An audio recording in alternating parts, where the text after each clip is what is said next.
Awesome. Yeah, well, thanks for getting all this teed up, Benji. It's a smaller group right now. I'm sure people will trickle in. Um, but I also know since we ended up not doing, or did we? Well, I don't even remember. Last We week did we didn't the have one. Yeah. yeah. Okay, great. So I'm not losing my mind. No, yeah, and I think there's a decent or not. There's a decent crowd at ETH Denver, so I know Yeah, some people are there, but yeah, just good to get a little update out. yeah, absolutely. I mean, I think the big update that we wanted to share on here, and we've been working hard to get this finalized and get the whole team on board, is that we're going to drop the basketball league. So the basketball player tokens next Thursday, February 24th. Um, so we've been doing a lot of testing on that. Really excited to get that going. And of course, what we're going to do is before the actual public drop, we're going to airdrop to the current holders of player tokens a basketball player token. So everyone who owns a football player token will get a free basketball player token, which is great. And then we'll launch the public sale. We're doing it a bit different than what we did with football. Like informed by a lot of the feedback and what we got from and insights from the community the first time around. So there's a couple big differences. One, we're minting more players. So instead of there being only one player token of each individual player, we've created sort of a rarity distribution. So there's depending on kind of like the skill or the value of the player, we have there'll be like more or less versions of each player. Um, so there will be five. Um, you know, I almost said LeBron James, but I think there might actually be more LeBron Jameses. So, but we have multiple versions of each one. So it's not just a one for one of each player. But we also are incorporating a concept where we're breaking down the player pools into two separate pools, really. So there's going to be the players that you're eligible to mint in the public sale, and then there's going to be players that we're treating as effectively as free agents. So those free agents are only going to be available to purchase via secondary sales, and this is us taking into account, the effect of people minting certain players that maybe they were out for the season because of injury or they were backup. They weren't playing that much. Of course, it's very different with basketball than with football because you have less players and more players actually get in the game than with football. But what we did was we didn't want to just sort of not create player tokens of certain players because they all of a sudden someone can get called up from the D League and start playing regularly and have value. So what we're doing is putting them into secondary sales right off the bat. So if you're minting players, you're going to be minting players that are actually playing. You're not going to end up with guys that aren't playing. And that should just create a better experience for everyone that's getting involved early on. And then you still have the option if you think there's someone that is on the secondary sales market, the free agents, that's worth picking up, you can go pick them up. For example, the one example that I have that I know offhand is like Ricky Rubio. Right, he's a solid player when healthy, but he tore his ACL and is out for the season. So it's not that great of an experience if you mint him right now with the randomized mint, but he's still going to be available on the secondary market. So if you still want to pick him up because he'll come back next season and he's been a consistent starter for a while, he'll be available for that. Um, and because we're ultimately releasing a larger volume of player tokens, the actual price per token is lower. That was the other thing, is lowering that barrier to entry and the cost to actually join the league. So instead of 300 DAI, the price per player token for minting is going to be 150 DAI. And we are launching the league on Polygon again, which is just essential to be on a layer 2, given the amount of data that we process with the fantasy leagues and all the data that we pull on chain. But yeah, those are the key points. Oh, the other big difference is we aren't going to create a cap on how many players one wallet can mint. With football, we had a cap of, I think it was like 12 players per wallet. We're lifting that cap. There's a cap on how many players you can mint per transaction. So you can't just someone couldn't just mint, hundreds in one transaction. But we noticed based on the experience with football that it really didn't make sense for us to limit how many players one wallet could mint. It just caused people in the community to have to move funds to multiple wallets to mint more players, and that's just an unnecessary step. So that's really the big, I would say, like the big update in terms of the basketball player drop. We'll release a Medium article in the next 24 to 48 hours that details everything. And we've got I don't think the landing page has been launched yet, but it's ready to go in terms of where you actually go to mint. And we actually made some other improvements to the overall app UI that we're excited to add and to share with everyone, including adding a live player, basically a live stats table. So you can see in real time how your players are actually performing, within the app itself. You don't have to go and chase down player stats from some other website. That's awesome.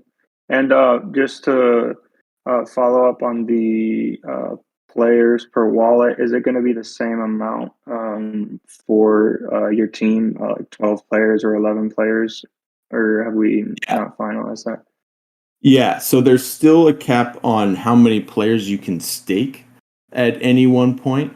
And that's to keep that kind of competitive element to it, that you still, want to be staking your best players, as opposed to just one person staking 100 players. So that is still in there, and that's important because that's actually going to continue. We're going to continue to evolve and iterate on that. And looking ahead, and I guess this is alpha, but looking ahead to the next football season, we're already in the building and incorporating in elements where you're actually limited by position. So you have to pick your best quarterback, your best running back. So setting that cap on how many players you can stake to actually kind of have your roster is important because it kind of ladders up to what we're doing with the sort of football version 2 in the fall. Awesome. And then the free agents also going to be the same price as mint, 150 DAI each, or is that going to be different? Yeah, we're going to put them up for the same price right off the bat. But because they're going to be on secondary and the DAO will control that, will be open to if anyone wants to make proposals in terms of alternate ways to approach putting those tokens up for sale. Maybe it's an auction format, like a very slow auction format, or putting them at a different price. The community can determine that. We're going to just off the bat start with the mint price, but that can change, and we have more flexibility with that than we do what's being the tokens that are in the actual smart contract that are being minted via the actual drop, where there's less than we can do to change those parameters. But with the secondary sales, we have complete freedom over it. And for right now, it'll probably will be just sort of they're up for sale at at a fixed price, but we also have plans long term in terms of integrating more of a marketplace component that has I would say that relies more on kind of unique auction type elements. I mean, I know a lot of people in the community are also in the Universe DAO community, and we're directly looking at their protocol and how we could potentially integrate that to use that with the sort of waiver wire free agent component, and using the different auction options that they've built to offer that. Yeah, that'd be really cool. Awesome. Yeah, I think the free agents, there's definitely going to be some, if you have, or you've watched certain players in college come up and you know they're really skilled, but they're not getting much play time, but you think they could have big potential for the longer term. Definitely could be some really good opportunities on the secondary. Yeah, and the NBA also makes it, if you follow transactions with the NBA, you'll see that there's a lot of guys that end up getting these like 10-day contracts that might turn into a full season contract. The rosters change really quickly in basketball, probably more so I would say than football. So that's where using a different model and testing out a different model makes a big difference. Um, and excited to see how the community responds to this, how just really the overall experience of everyone involved. Uh, you know, like I said, fortunately, we got a lot of data and a lot of feedback with the football season, and based on how we develop and how we're using these new leagues, it gives us opportunities to iterate pretty rapidly. So it's a exciting change and new model to be testing out. No doubt. Yeah, I'm excited. Do you want to touch on the upcoming non-fungible brackets, maybe just for a little to give some info other than what we already released? Yeah, Also, absolutely. I mean, kind of, Jake, what we talked about that even the concept with the non-fungible brackets that could turn into pick'ems if seems like there's a lot of excitement around that. yeah, that's a good point. So maybe I'll just start with like a general update on non-fungible brackets, and then we can go into this other kind of evolution of it that you brought up, Tyler, and how we can maybe put that into motion. So, I mean, non-fungible brackets is we are on track for the March 14th launch. So, Selection Sunday is Sunday, March 13th.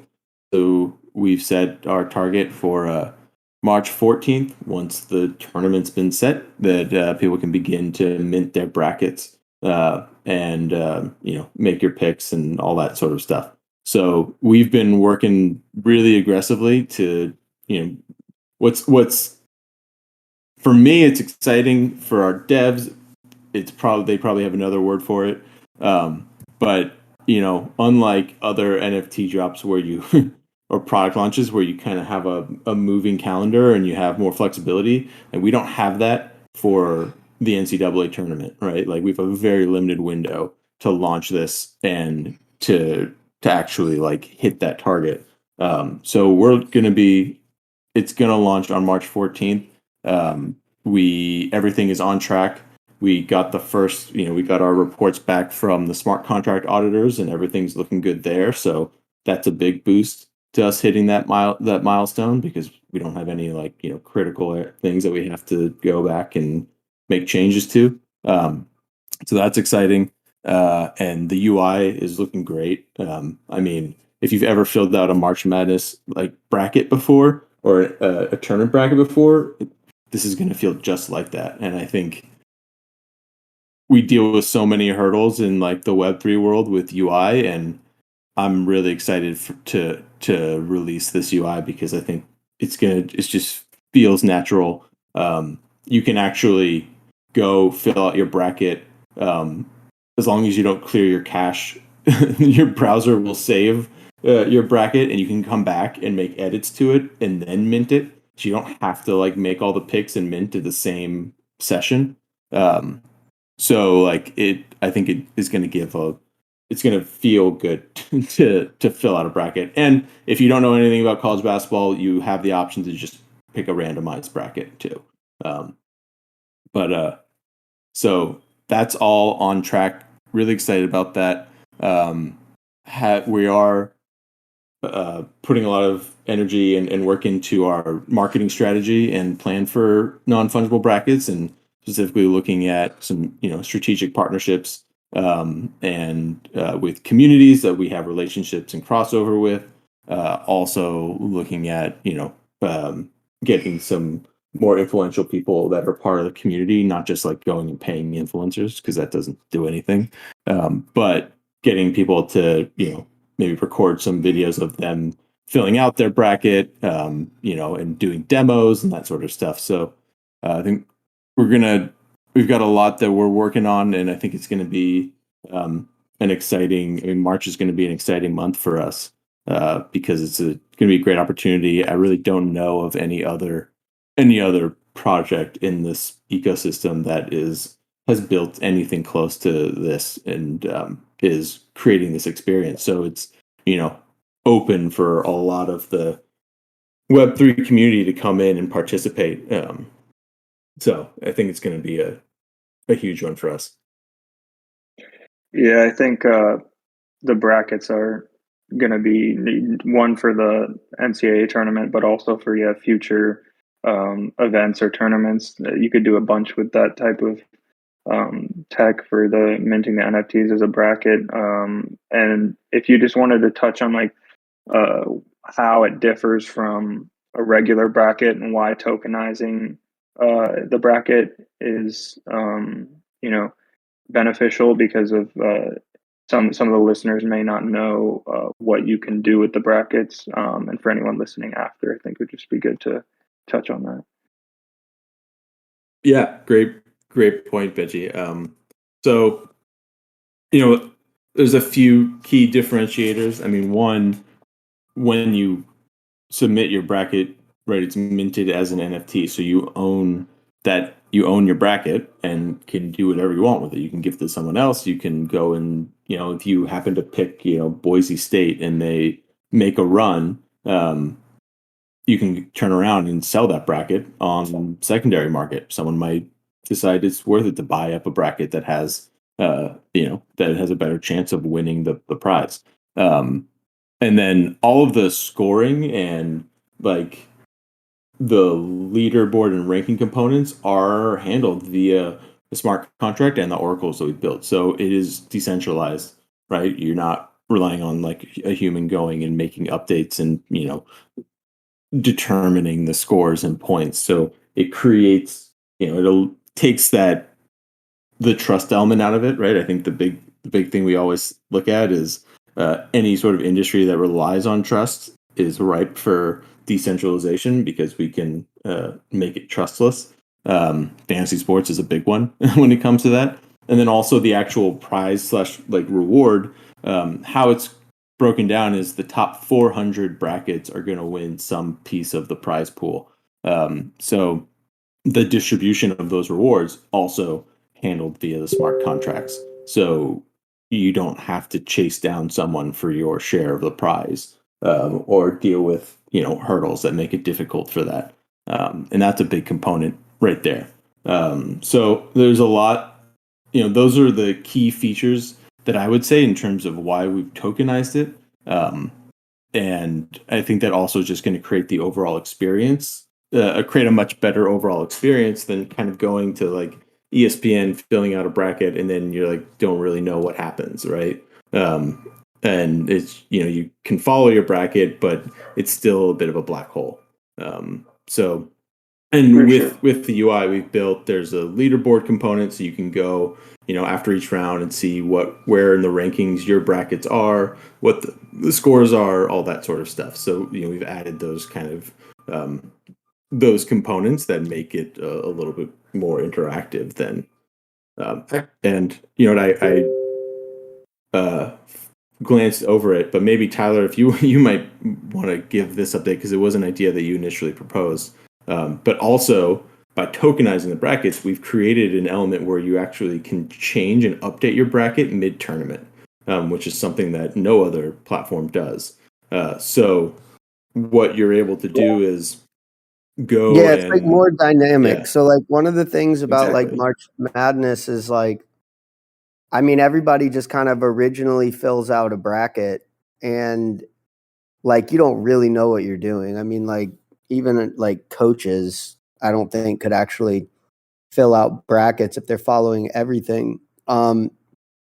So what's even better about that is that, ultimately like you can change the bracket throughout the process. Now, like, you could do that in traditional brackets, like someone could have invented this, but the benefit of it being on chain, in my opinion, is like, I'm not really sure that I would trust that like that was actually happening, or that like ESPN, outside of ESPN, that like someone was like actually doing this in an honest way. Like a lot of these like sports platforms, especially like betting ones, are like just sketchy things out in the middle of nowhere. So like if they were able to like change all of the rules midway through it, I think that I would be like, all right, well, like if there's a cost to change your bracket, and like the close people in it don't actually have to pay that cost, like how do you verify all of that? So like you're essentially just creating a scenario where like you're competing against like a unfair playing field. But with this scenario, you can pretty much verify on chain that like nothing nefarious is going on, and like in that respect, I actually would play that game. So that was like kind of the thought process around it. And Jake, if you can just clarify, so there's certain limitations to changing your bracket though mid tournament. You can only change it, say if none of your teams that you've chosen to win the games have lost, right?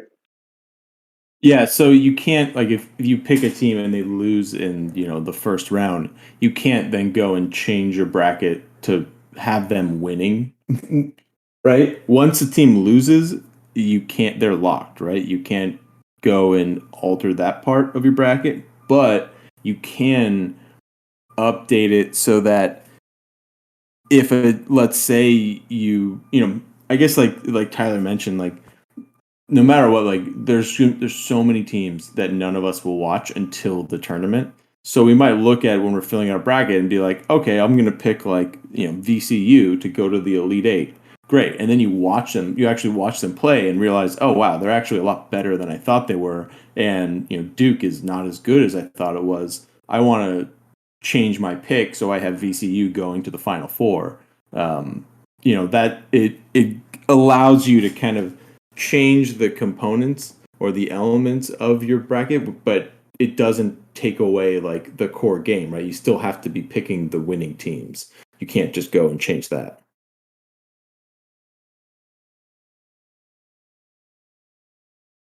Yeah. Got it. Because I know for me personally, like, yeah, I'm introduced to a lot of these teams and a lot of their like star players only during the first round of the tournament. So you kind of it just gives a little bit more just another level of engagement, as you're watching it, and you can go and kind of make some changes based on what you're seeing. Or if maybe like one team's best player gets hurt and they happen to win, but like, oh, the chances of them actually making it to the finals are lost because they don't have their best player anymore.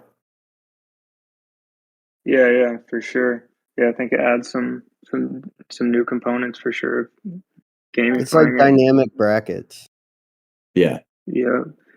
They Victus asked, will non-fungible brackets be composable? So could the contracts be utilized for something like the U.S. Open, Ryder Cup, Derby, Tour de France, etc.? Yeah. So there's certain elements that with like different types of tournaments that we have to kind of address in terms of the UI. Like, so part of our goal right now, like post the NCAA basketball tournament, which is a little bit straightforward, right? Because it's a single elimination, is incorporating like the UI and elements for like pools, which sets us up for the World Cup. But what's nice about the brackets is it's pretty composable. It doesn't have the same level of intricacies that are required for like our like fantasy leagues where they're individual player based. So it's easier to create bracket tournaments for different sports, different events, really, as long as there's like a clear structure for how people are winning and API to be able to source off-chain data, then we can create a tournament for it. Our long-term goal is to turn non-fungible brackets into more of a protocol that allows anyone to create their own pools in the way I refer to it a lot, but like Pool Together does with Pool Together Community. So if the Universe community wants to make their own World Cup pool where the winner gets XYZ tokens, they can do that.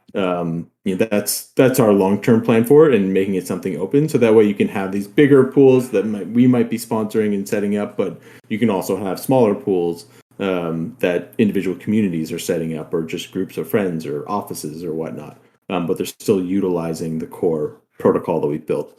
So those are, I think, a little bit different, like different sports, but also I think that ties into just sort of our long-term vision for this product. And it's like we're not just building this just for the NCAA basketball tournament. That would be a waste of resources, right? Like we want this to have a much bigger role and to be a much larger tool for the DAO. Yeah, I could see with the bracket, non-fungible brackets using that layout. I could see that also working for different type of DFS events. Like I know there's not a huge base of fans for UFC, but it is a pretty big community. And for these events, you don't have fighters who have like a consistent schedule. It's just kind of on and off.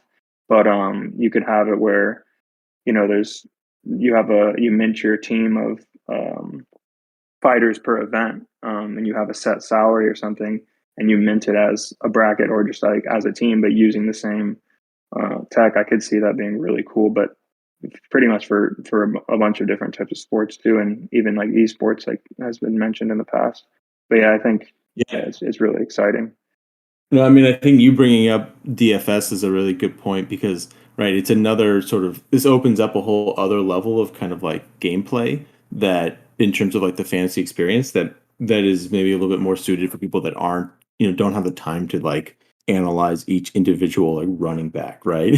So sure. like one of the things, and this is what Tyler referenced at the outset when we started talking about non-fungible brackets, but one of the things we just talked about yesterday was building out the protocol to be able to offer like almost like a weekly pick'em type tournament, right? Where in the way that you would when you go to like a sports bar and they have the card where you can pick which teams are going to win that day and win some type of prize. So like a smaller, less of a commitment, but still like a fun little pool that you can join pretty quickly. And that's sort of perfectly suited for this tech. Yeah, definitely. I think there's a lot of potential with that for sure. Definitely exciting. We had one more question I just wanted to run back to from Vivictus again regarding NBA normal players, and just asking, will the NBA normal players have further utility beyond the current season, similar to NFL? In other words, will they be scrambled for next season? Yeah, no, they're gonna the fundamental utility for the player tokens doesn't change from sport to sport. So even though there's maybe more of each player, the players will continue to be active, and you continue to use them season after season.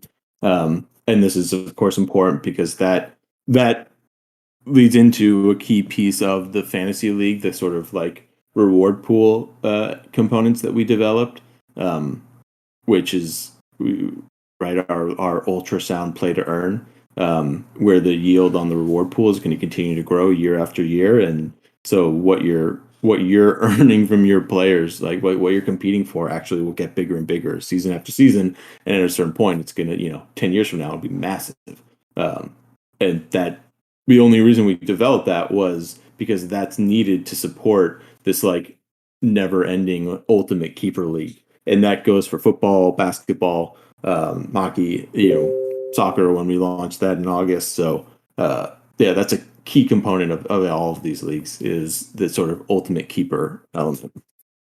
Yeah, I know a lot of people do know that, but yeah, for anyone who doesn't get seasons and yeah, and I think that's a key part because everything else can be iterated, but that's not gonna change. Like the reward pool is gonna grow over time and is yeah, definitely a key.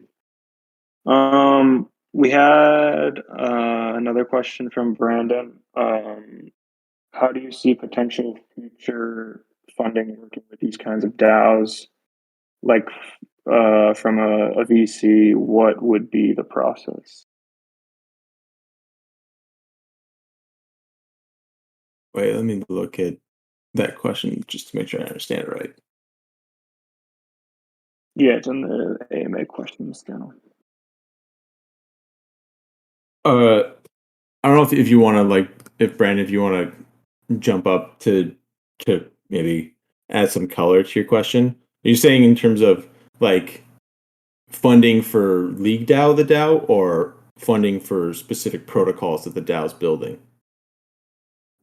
I mean, they're both the same. I mean, we have runway, and we raised that in a private round before we ever launched it. And there's numerous ways that like DAOs have done that. Like Curve does it with VE to bring liquidity into the system. Olympus did bonding. So there's always the potential to do like OTC with venture capitalists to open it up. I think you can do something like bonding, once it's decentralized, the DAO could realistically just take a position on a DEX or something, right? Like it's ultimately up to people. I think like we have talked to some of the bigger groups in the space and they're interested, but like I don't really think we need to worry about it within the next couple months. Yeah, and maybe to add to that, right, with all of the protocols that we're launching, like these different leagues, we are factoring in, revenue going to the DAO from these protocols, right? Like in the Nomo leagues, there is a percentage of that yield that goes back to the DAO, right? 20% of the sale of the player tokens is going to the DAO treasury. And that's important because I think, right, as we continue to grow and build new things and build new products and protocols, that's where the community can, people can raise their hand and submit proposals to use those funds that are in the treasury to build different protocols or different components to the protocols. And that becomes one of the sort of the sources of funding to continue to grow the DAO as a whole. I think we've seen that work in the larger ecosystem, right? Like whether it's Barnbridge and Fiat DAO or and different stuff like that. There's definitely a clear model that where the treasury is going to enable continued sort of growth beyond just what the DAO currently has for runway to keep the lights on. Awesome. Yeah, Brandon, if you have okay, cool. I think that covered that. Sir Link was asking about the NFL draft and the cost to mint and how we get a mint spot. I don't know if details are finalized on that, but I know there's maybe some info I'll give on that. Maybe Jake, if you want to touch on that. We haven't finalized that yet, and the reason for it is because we're not. Basically, what we've been working on is a pretty significant improvement to the overall game model with the football league for football 2022, and what that means is it not just the draft not just being sort of the similar type of player drop. But like overhauling sort of the competition element from like incorporating like potentially like head-to-head weekly competitions between users and different stuff like that, and also like I mentioned earlier, right? Like a marketplace component where we're able to have play around with different types of auction models, and that's where you get thinking about like how we can change and improve the like player draft element. So we've been putting a lot of time and a lot of work into this, and are working is with all the things that we're building and launching right now, still working aggressively to be able to release some documentation to the community so everyone can weigh in before we set things in stone. But I think that you'll see that what we're envisioning is much bigger, and is going to expand and really, I think, take the LeagueDAO model to sort of a whole other level, that nobody is really even close to. And we want to do it soon. So because of that, we haven't finalized anything in terms of the next football season. But any new player sort of releases aren't gonna happen until before closer to the actual season itself. Part of that because even with like the NFL draft, there's still players still need to actually make the final rosters before we create player tokens or tokenize them, because of how the like off-chain data sources and all that stuff works out.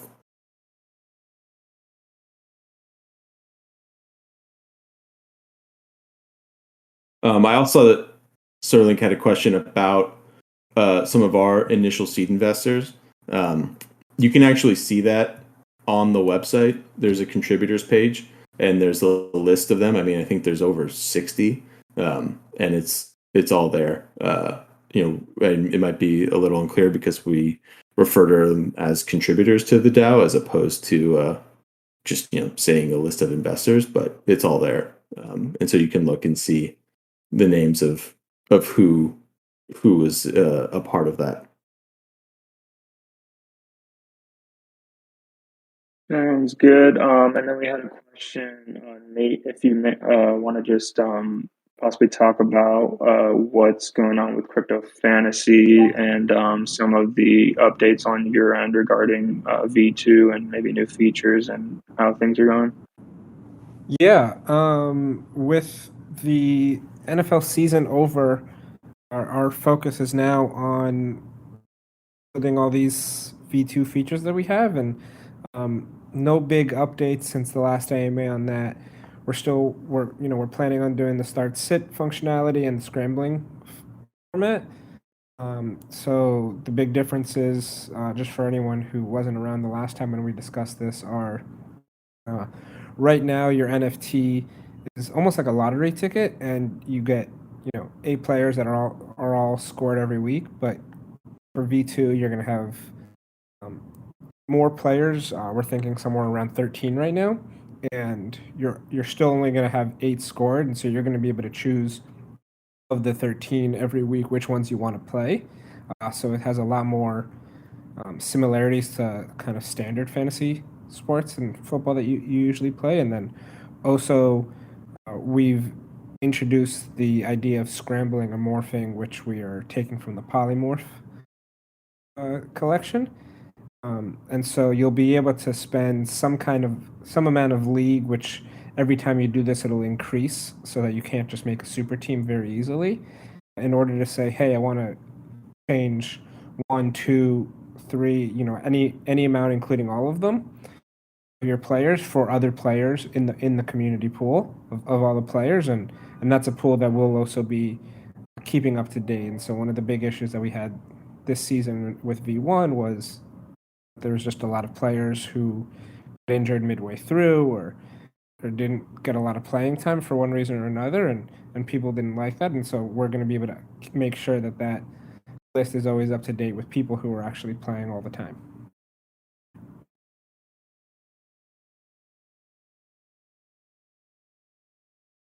And yeah, if anyone hasn't seen, the leaderboard is live for crypto fantasy. Also, it's really clean, and that will be of course it's active, and then you can check that out also for next season and whatnot. Yeah, so everything will be in that app, and no longer will it rely on me manually updating a static leaderboard every time. So it's completely automatic, and it updates every few minutes. Awesome. I don't know if you want to touch on this, Tyler. Brandon was asking about bond bet, and is that still an idea you guys think about? The concepts in it are pretty innovative and could end up meshing well with League in the future, like DraftKings in-house casino. I'm not sure, if you want to touch on that. I haven't done too much with bond bet, partially because fantasy sports is different than gambling. I think that there's components of bond bet's over a year old at this point, so I think we would almost need to completely redo components of it. But the concept there is you have pool together, which is no loss lotteries that are treated like savings accounts. If you then go and use that interest to build true integrated sports betting, I think that you can get to something that's more legal. But if y'all want the honest answer to that, the FTC went after Polymarket. Pool together is having issues with, Senator Warren. Her assistant took a $5 bet on there, and they opened up a lawsuit. I'm not a lawyer, and I feel like if we stick to fantasy sports, there's a bigger market that we can work on while we work towards regulatory clarity. Bond bet was very much kind of a pool together put into our DAO, and a lot of the ideas that I wanted to do for bond bet, I don't think we have any regulatory clarity to pull off anything that's in that white paper. And so in some ways, the concepts around LeagueDAO were iterations off of bond bet, but that's because there's court precedents for fantasy sports versus full-on gambling. Now, if I were to move to New Zealand or an area that had a lot of regulatory clarity around those, it's not that I think that it's a bad idea. It's just I live in America and I have to adhere to American laws, and I don't want to do something. Ultimately, I have a lot of other stuff going on that I think the communities probably don't want me to get into some big legal battle over the difference between gambling and fantasy sports. So it's just not on my priority list to do true actual betting. Now, some of the concepts of what we did around bond bet, where you use something like pool together to fund more kind of ambitious models. At this point, I almost just feel like they'd get looped into some type of fantasy thing, because again, if somebody wants to do a bond bet type thing, I would support them and help them. It's again, they would need to live in Australia or New Zealand, because you're not dealing with SEC crypto laws at that point. It's actually just I don't know what gambling laws are. And I do know that a lot of people play fantasy sports. So I feel like that's where I want to focus my time and energy in the immediate term, without, having to open up Pandora's box for the legalities of what were essentially there. With bond bet, we never released a token. It was very experimental. I wanted people to kind of understand more use cases of smart contracts and DAOs. Me personally doing that with some of the successful things that I've done over the past year and a half, I'm ultimately just kind of putting a target on my back with all sorts of different government agencies that I ultimately just don't know the laws there. So we never did release tokenized betting or being able to be your own bookie and sell those positions or derivative aspects of that. And I hope that's not a letdown to everyone. I don't know if I should be the person stamping my name on that. I do talk to Thales and some of their plans around predictions markets and DAO-driven predictions market. Like I was a seed investor in some of that, like being able to integrate Tailies into LeagueDAO and have all sorts of cool tokenization around that. It's just that you're playing across two multiple lanes where like the gray line that separates sports betting and fantasy sports is as blurry as the difference between, you know, securities and governance tokens. And it's just somewhere that I feel like I could easily get down a legal rabbit hole of gotchas that if I was like an expert in the casinos market and knew the ins and outs, like I talked to this one guy named Leo who was like a world class like gambling attorney and securities attorney, and he was doing a bunch of stuff with this thing called NAMI, which my friend Andrew Keys was working on, and all those Jacobo guys, and they had all these agreements with major casinos, and we talked through bond bet, but like they're all in Europe and the rules are different there.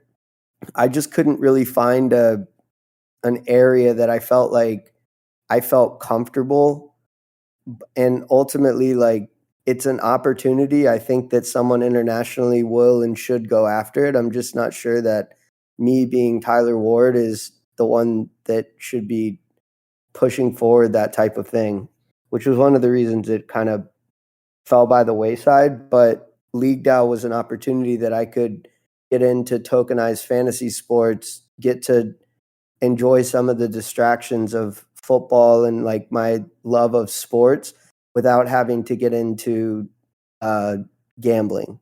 So yeah, like that's probably not the answer you want to hear, but like I don't see a path forward for some of the more ambitious stuff for bond bet for an American to be doing. If I was someone in New Zealand, I probably would have already built it.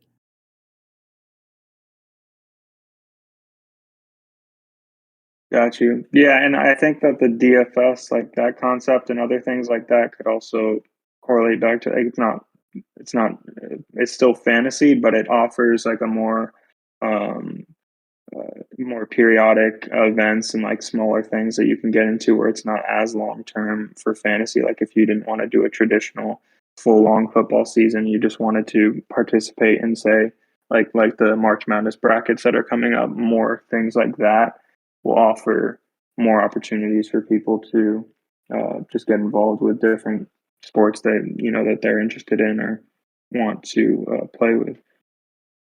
Yeah, and the truth is, if LeagueDAO is really successful and we have more clarity on the direct like betting side long term, like it's more realistic that I would build some of the concepts of bond bet into LeagueDAO, because like why would we build them directly under Barnbridge when we have something that's already got a growing brand around that?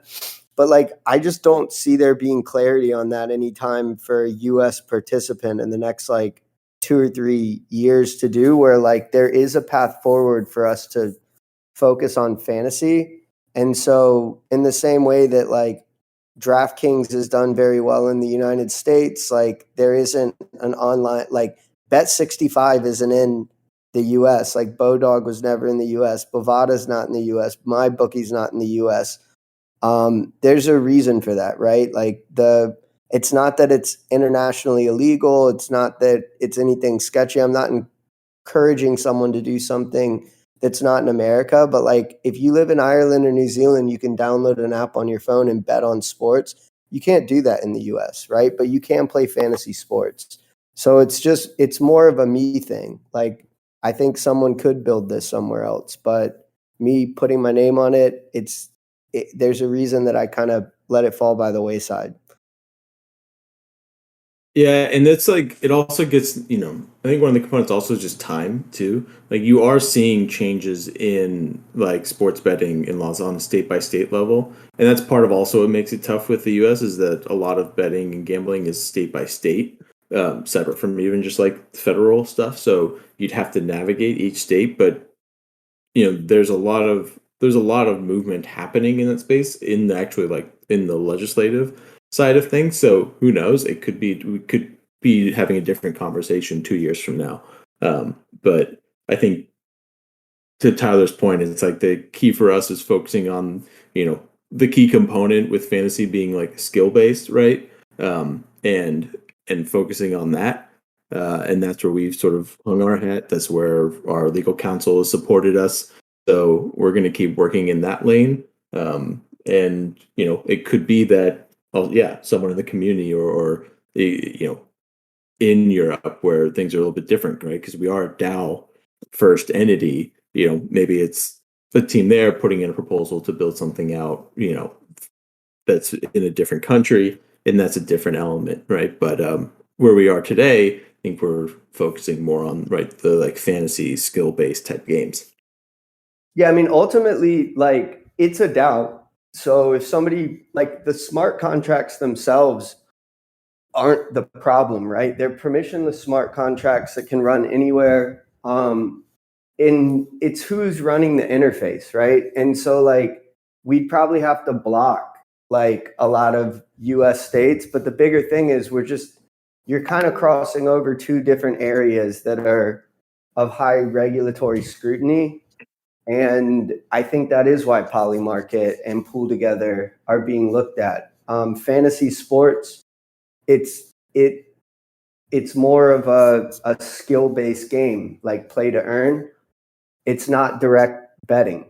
Like that's why a lot of the Ether casino type things have fallen by the wayside. But like ultimately, if someone wanted to build out the concepts of bond bet and LeagueDAO is doing really well, like it's up to the DAO to give them a grant. It's just Tyler and Jake probably can't be running that AWS account that powers the front end. Yeah. There are areas of the globe that are 100% fine with doing that. And I think that's okay, right? The smart contracts themselves aren't the issue. It's who's running the interface.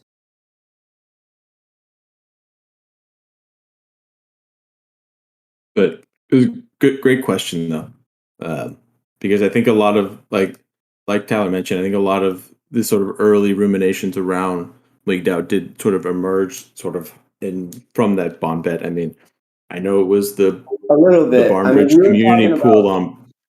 We were talking about LeagueDAO in September. You guys started before you even started Barnbridge. BondBet, I mean, it was an iteration of the original like idea, right? Like we started kind of on fantasy, then we started playing around with you guys focused on the fantasy. We went and built BondBet, which was more of like a white paper of ideas of things that it could be. We never actually did any of that like betting related stuff. So ultimately what ended up happening over the course of that year was you guys continued to focus on the fantasy side.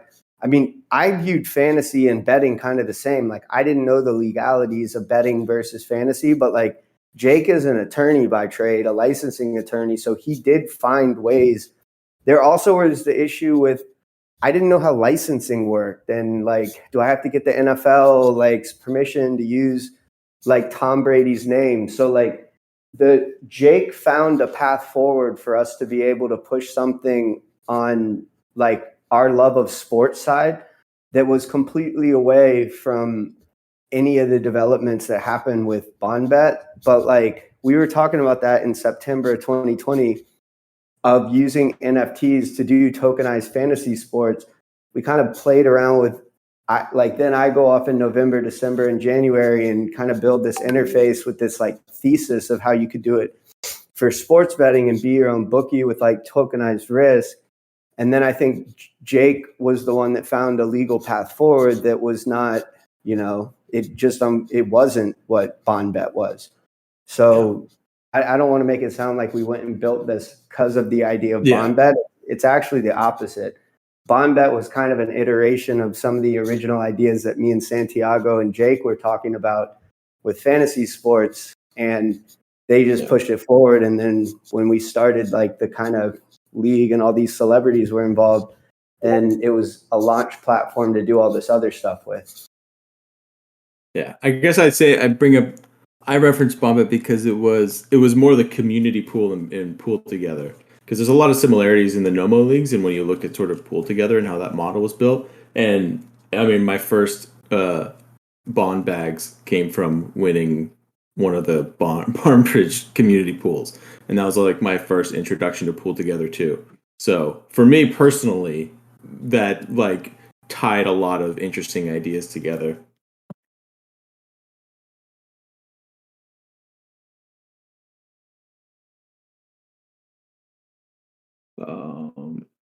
Awesome. Let's see. I don't know if we have any other questions in the AMA questions channel. If you guys happen to have any more questions, you could either shoot them there or just request to come up on stage, and you could just ask here. I'll add just like a small additional piece. So we do have put in a limited run of the like first iteration of LeagueDAO jerseys. They are being manufactured as we speak. So once those arrive, we'll do some giveaways for the community. I think I did a test one myself, and it came back like 5 sizes too big. I could use it as a bed sheet, but it actually came out really cool. So they look really sick, and so I think everyone's going to enjoy them. And we also made not just football jerseys and basketball jerseys, so we're going to be giving away some around the NCAA tournament as well. But we're going to keep playing more and more around the merchandise components over the next couple months, because that'll tie into our redesign of the player tokens and our pathway to the metaverse.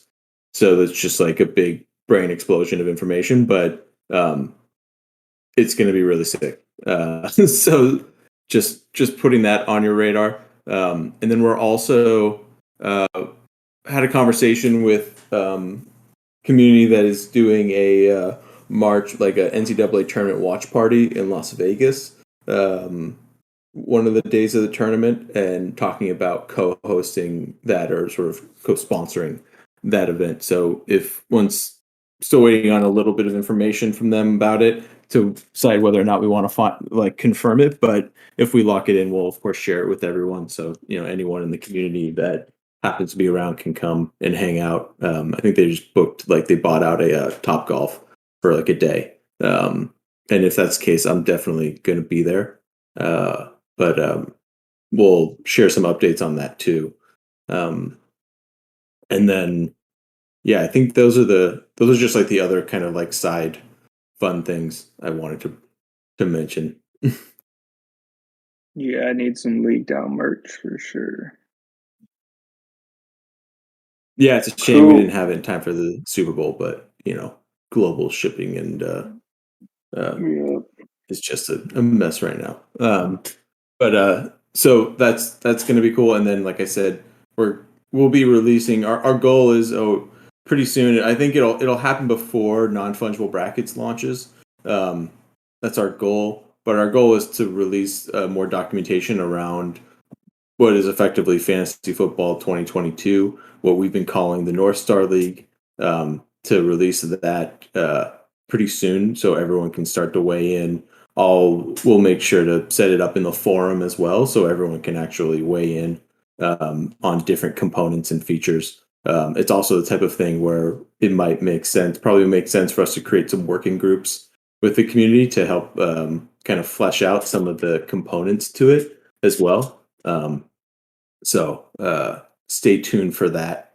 And then, of course, next Thursday, the 24th, 2 p.m. Eastern, we're going to drop the basketball player tokens. Awesome. And then we were planning for Monday. You just need to stake your players by Monday at like 6 p.m. EST or something before games start, and then you'll be active for getting rewards if you're you score a certain amount. Yeah, like I said, in the next 24 hours, we'll release a Medium article that breaks down the rules for the basketball league, because it's a little bit different from football, and that'll outline kind of how the timing works and the weeks work. And we just have to double confirm in terms of exactly when the first week is going to start from the devs, because of when they sort of there's a difference between when they deploy the actual league itself and the actual player token drop. So it's a little bit staggered. But if it's not that Monday, it will be, you can stake them on that Monday, and then the first sort of game will be the next week. But we'll absolutely have that detailed out. But as of right now, yeah, we're moving forward with the 24th. Like I said, we did a lot of internal testing, and really happy with how everything has shaped up and some of the improvements that we made to the overall app. Awesome. Yeah, I'm hyped. Cool. Yeah, like I said, if there's anyone else who wants to ask questions, come on up. I can add you onto the stage, or if you have any, you can shoot in the AMA questions channel. But if not, yeah, we can wrap it up soon.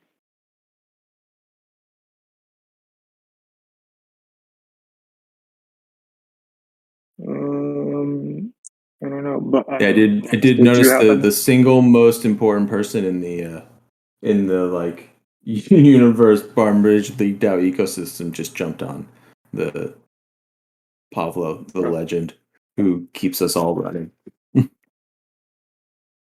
Legend. Pablo the plug. He's like the plug that pulls it all together. Exactly. We're just gonna have to create a Pavlo DAO to just fund the development of like clones. Clone Pablo DAO. Yeah. Do we have a POAP to give away, or? Oh, for this one we didn't have a POAP. Oh, okay. But yeah, look out for those again coming soon. But yeah, for this one, there's no POAP. Cool. Did you happen to have any questions? Not sure if you're there. All right. Cool. If not, we can wrap it up. Thank you to BG69 for helping out with some notes on the summary for a bounty, and then Bobos is recording this so we can post it on YouTube for everyone else to listen to. Yeah, we can Awesome. Has any other Yeah, thanks everyone, and yeah, we'll circulate the video pretty soon.